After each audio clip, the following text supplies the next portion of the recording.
Livro Quem tem ouvidos, ouça. Lições de Éfeso e Esmirna em Apocalipse. Pedro Dong. Capítulo 2. Tema desta semana: Igreja em Éfeso.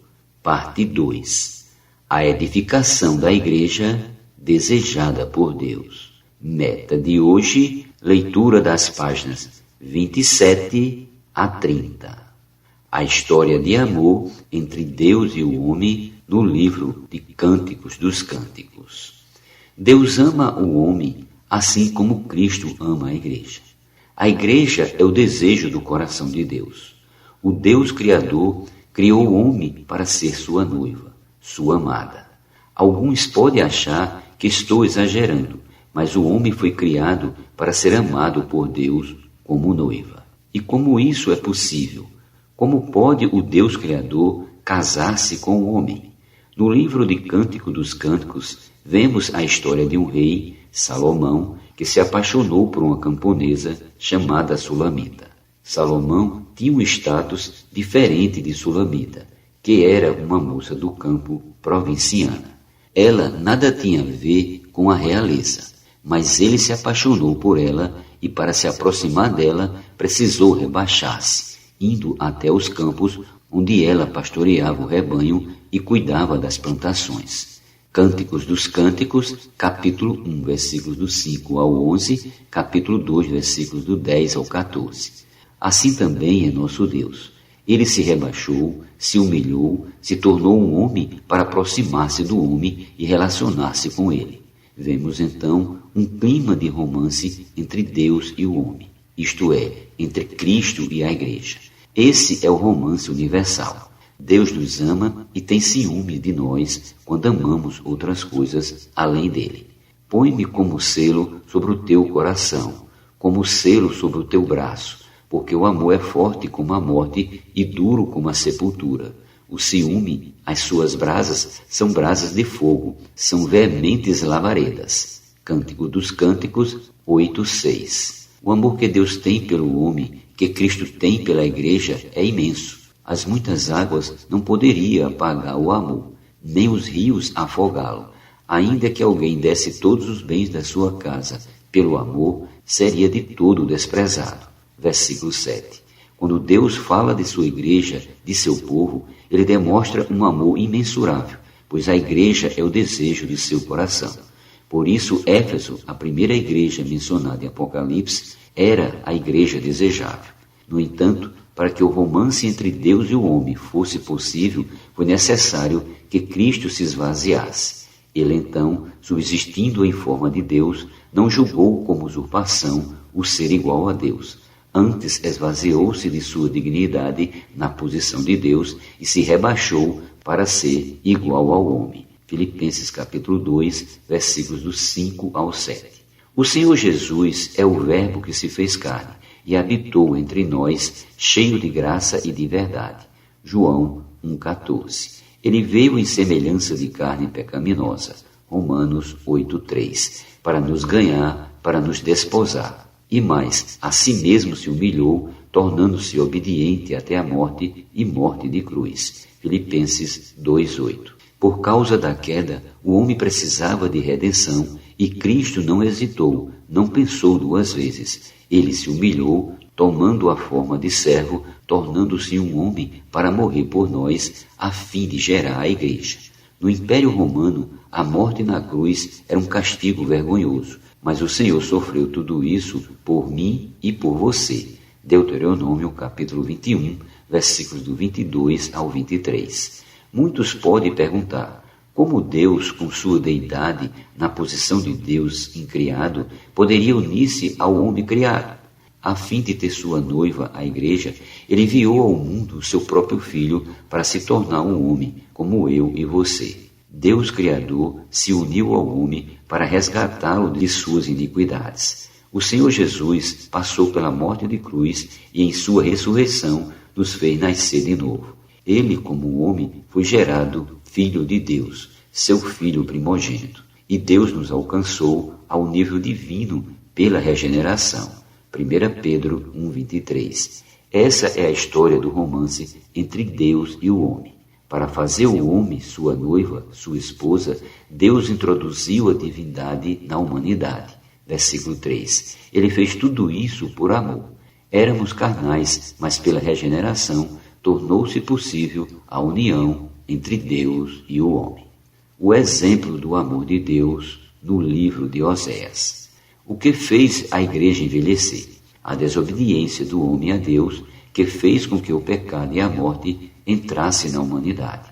Por essa causa surgiu o velho homem, a velha criação, nossa carne, nossas ambições e opiniões. Se depois de regenerados ainda vivemos em nós mesmos, a igreja começa a perder seu frescor e, consequentemente, seu primeiro amor. O resultado disso é abandonar o contato com as pessoas nas ruas. Querido leitor, é muito importante ir às ruas pregar o Evangelho para as pessoas. É isso que nos renova. Hoje o Senhor já restaurou muitas coisas no viver da igreja. Em tipologia, estamos na situação mencionada no capítulo 3 e 4 do livro de Zacarias, que fala da reconstrução do templo. Deus está reconstruindo o templo, isto é, está reedificando a igreja. Nessa fase tão importante, não podemos perder o primeiro amor. Devemos amar o Senhor com o nosso melhor amor, com todo o nosso coração, com todas as nossas forças. Mateus 22:37. Em uma passagem no livro de Oséias, vemos que Israel havia abandonado o Senhor para adorar os Balaíns, deuses cananeus. A fim de mostrar sua indignação, o Senhor disse ao profeta Oséias que desposasse uma prostituta, gerando um filho chamado Jezreel. Oséias 1:4. Depois a mulher concebeu novamente e deu à luz uma filha, e o Senhor disse a Oséias: põe-lhe o nome de desfavorecida, porque eu não mais tornarei a favorecer a casa de Israel para lhe perdoar. Versículo 6. O verbo favorecer em hebraico significa amar com muita intensidade. Por conseguinte, usar a palavra desfavorecida aqui mostra o contrário. O Senhor ainda disse a Oséias: põe o nome de não meu povo, porque vós não sois meu povo, nem eu serei vosso Deus. Versículo 9. Esses versículos mostram o quanto o Senhor estava magoado com Israel. Por quê? Porque Israel havia abandonado o primeiro amor. Ainda assim, no versículo seguinte, vemos o coração do Senhor. Todavia, o número dos filhos de Israel será como a areia do mar, que não se podia medir nem contar. E acontecerá que no lugar onde se lhes dizia: vós não sois meu povo, se lhes dirá: vós sois filhos do Deus vivo. Versículo 10. O verbo favorecer aparece novamente. Chamai a vosso irmão, meu povo, e a vossa irmã, favor. Oséias 2:1.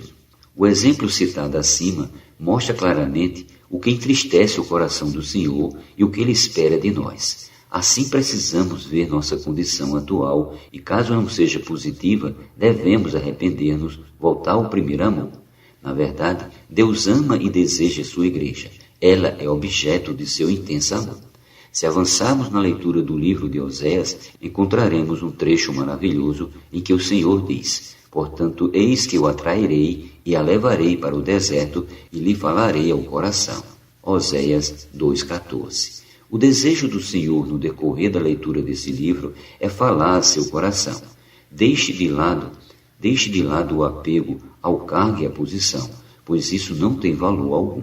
Quando a arca de Deus estava sendo levada à cidade de Davi, o rei Davi não fez caso da burocracia de sua nobre posição.